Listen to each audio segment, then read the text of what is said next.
You are chasing a bigger house. You are working for a nicer car. You are climbing for a higher title. You think these things will keep you safe. You think they will make you happy. But you might be building walls that keep everyone out. And a fortress with no one inside is just a prison. There is a story of a wealthy father who wanted to teach his son a lesson. They lived in a large house with high walls, a security gate, and every comfort money could buy. The father worried that his son did not appreciate his good fortune. He decided to take the boy to a poor village to show him what real poverty looked like. He wanted the boy to be grateful for their wealth. They drove for hours, leaving the city behind. They arrived at a small village of mud huts and dirt roads. They spent 2 days with a poor family. The family had no electricity, no running water, no furniture to speak of. They slept on mats on the floor. They ate simple food from clay bowls.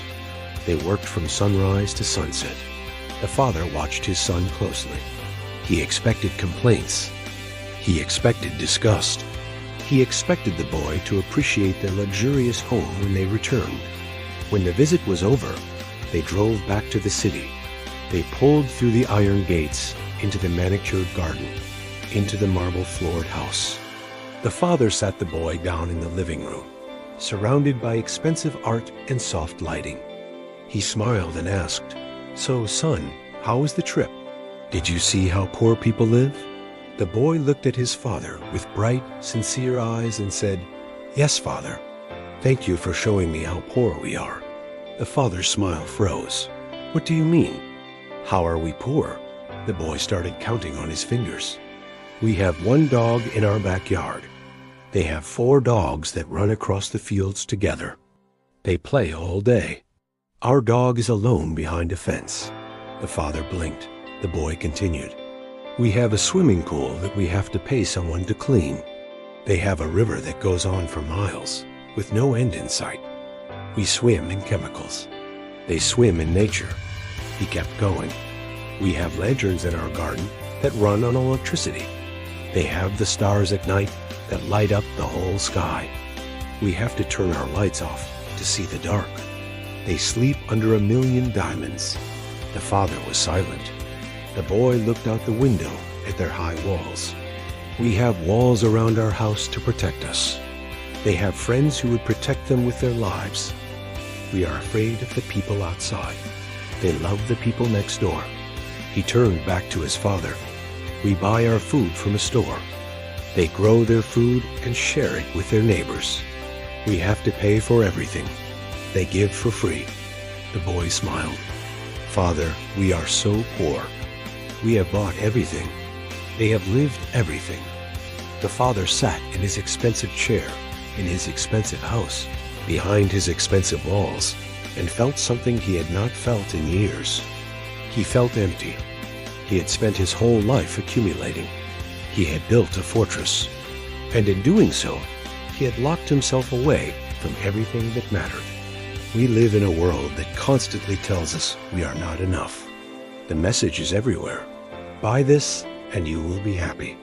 Achieve this, and you will be respected. Own this, and you will be secure. We spend our lives climbing ladders, building walls, and collecting things.